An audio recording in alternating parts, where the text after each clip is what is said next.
Beaucoup d'écoles agnéroises souffrent du manque d'AESH. Dans une école, une AESH pour 16 élèves en situation de handicap. Asnières n'est pas la seule dans ce triste constat où la France ne respecte pas son engagement pris lors de la signature de la Convention internationale des droits des enfants, stipulant entre autres l'accès à l'éducation pour tous et notamment pour les élèves en situation de handicap.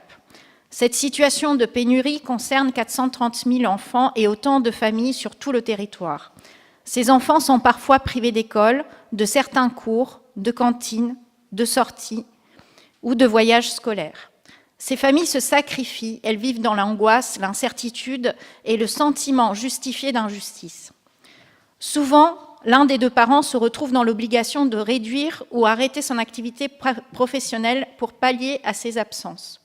C'est un constat d'échec qui n'est pas arrangé avec l'usage du 49.3 et le fait que le budget de l'éducation n'ait pas pu être discuté en séance à l'Assemblée nationale. La mairie d'Asnières a relayé une offre d'emploi de l'éducation nationale en proposant, me semble-t-il, la prise en charge du quota horaire pour atteindre un emploi plein temps, afin de rendre le salaire plus attrayant, car, je le rappelle, actuellement les AESH sont rémunérés uniquement 800 € par mois. Pouvez-vous nous indiquer combien d'enfants dans la ville n'ont pas d'AESH ? Pouvez-vous nous dire combien d'AESH ont été recrutés suite à cette nouvelle offre d'emploi et quel est le budget destiné à ce recrutement? Donc, quel montant et pour combien d'emplois? Merci. Marie-Dore Schliemann. Merci pour la question. Alors, c'est un sujet important et c'est un sujet qui me préoccupe depuis longtemps. C'est un sujet sur lequel nous agissons avec Angélia Charef et Valérie Letiers depuis aussi longtemps. Et je crois que les résultats de l'action développée par la mairie d'Asnières, qui ne sont pas parfaits, parce que la situation est difficile, sont loin d'être insignifiants non plus. Et je vais vous en dire quelques mots. D'abord, je crois qu'il faut qu'on parle de choses précises et exactes. D'abord, vous ne pouvez pas dire que dans une école à Asnières, il y a dans une même école une seule AESH pour 16 enfants en situation de handicap. Ça n'existe pas à Asnières, ce n'est pas vrai. Les chiffres que vous annoncez ne sont pas exacts. Vous ne pouvez pas dire non plus qu'Asnières ne respecte pas son engagement pris lors de la signature de la Convention internationale des droits des enfants que nous proposons, que nous allons adopter, j'espère, aujourd'hui, qui prévoit entre autres l'accès à l'éducation pour tous et notamment pour les enfants en situation de handicap. Tout simplement parce que la prise en charge des enfants en situation de handicap sur le temps scolaire n'est pas de la compétence, je vous cherchais, n'est pas de la compétence de la mairie, mais de la compétence de l'éducation nationale. Donc, lorsque nous allons signer cette convention, pour ce qui nous concerne, c'est-à-dire la prise en charge des enfants sur le temps qui est géré par la ville, n'a rien à voir avec la situation qui est observée sur le temps scolaire. Ensuite, vous ne pouvez pas dire non plus que les enfants en situation de handicap ou ayant des besoins spécifiques scolarisés à Asnières sont privés d'école. Vous ne pouvez pas dire qu'ils sont privés de cantine, c'est ce qui est écrit dans votre question. Ils ne sont pas privés de cantine, ils déjeunent tous à la cantine. Ils sont tous pris en charge par un animateur qui est formé, et j'en dirai un mot tout à l'heure. Et ils ne sont jamais privés de sortie. Tous les enfants en situation de handicap et scolarisés dans une école publique à Asnières participent à une sortie, comme tous les autres enfants. Donc, je tenais à mettre les points sur les i à ce sujet parce que je pense qu'il ne faut pas que n'importe quelle information soit communiquée et diffusée. Ceci étant dit, c'est vrai que c'est une réalité, et vous l'avez dit, là vous avez raison, que la pénurie d'AESH, c'est un problème qui est observé dans toute la France, et ça a été mis en évidence à la rentrée scolaire 2022. Alors nous, qu'est-ce qu'on fait à Asnières pour régler ce problème? D'abord, il faut distinguer le temps scolaire du temps périscolaire et extrascolaire. Le temps scolaire, il est géré par l'Éducation nationale, et c'est de la responsabilité de l'Éducation nationale de prévoir le recrutement d'AESH en nombre suffisant.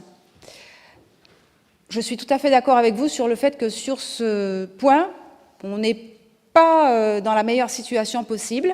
mais sous l'égide de l'inspectrice d'éducation nationale et le PIAL, c'est-à-dire le pôle d'inclusion et d'accompagnement local, des efforts sont faits depuis la rentrée pour recruter des AESH pour accompagner les enfants agnérois qui sont en situation de handicap.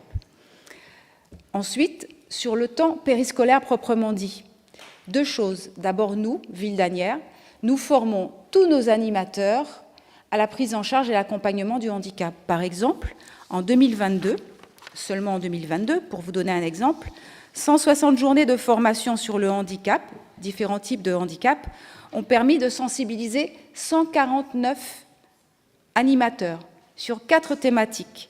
La prise en charge du trouble du spectre de l'autisme avec ou sans troubles du comportement, les troubles de comportement avec ou sans violence, les troubles de déficit de l'attention avec ou sans hyperactivité, la trisomie 21 et le handicap mental. Donc, nous formons nos animateurs. Cela nous permet effectivement de pallier dans une certaine mesure la pénurie d'AESH. Ensuite, pour recruter les AESH, qui sont effectivement on va dire une compétence rare, mais en tant qu'AESH, nous avons aussi développé plusieurs actions, partenariat avec l'éducation nationale. Nous avons mis en œuvre plusieurs moyens de communication, et vous l'avez indiqué dans votre question, qui nous ont permis en un mois seulement de recevoir plus de 20 candidatures, 21 exactement candidatures, d'AESH que nous avons immédiatement transmises à l'éducation nationale pour qu'ils instruisent ces candidatures et qu'ils recrutent ces personnels sur le temps scolaire. Par la suite, nous pourrons, nous, sur le temps périscolaire, comme nous l'avons toujours fait, recruter ces personnels pour la continuité de la prise en charge de l'enfant, à la fois sur la pause méridienne et ensuite sur le temps périscolaire du soir ou du matin. Donc là-dessus, la ville a ouvert, je veux dire, on ne peut pas mieux faire. On recrutera systématiquement, sur la base du volontariat bien sûr, tous les AESH recrutés par l'éducation nationale et qui seraient disponibles et partants pour travailler et pour accompagner les enfants sur la pause méridienne et le temps périscolaire. Ensuite, il y a aussi un point qui est important, c'est qu'il faut que les parents fassent toutes les démarches pour la reconnaissance du handicap de leur enfant, et ce n'est pas toujours le cas. Et c'est ce qui nous met parfois en difficulté, parce que lorsque les parents ne font pas les démarches, les enfants sont objectivement en situation de difficulté, c'est-à-dire qu'ils ont un handicap, mais ils ne sont pas accompagnés parce que les parents n'ont pas déposé un dossier auprès de la MDPH. Je parle sous le contrôle de Valérie Letiers, qui connaît très bien ces questions, ainsi qu'Angelina Charef. Comme les parents n'ont pas déposé de dossier, eh bien, il n'y a pas de reconnaissance et donc il n'y a pas de moyens. Donc nous, notre service, notre pôle, notre mission handicap a proposé aux parents de les accompagner pour faire reconnaître le handicap de leur enfant lorsqu'il existe. À partir de cette reconnaissance, nous pouvons débloquer des moyens, une quotité de prise en charge décidée par la MDPH, et ensuite on enchaîne le dispositif de recrutement. Donc pour ce qui concerne la ville d'Asnières, 2 choses.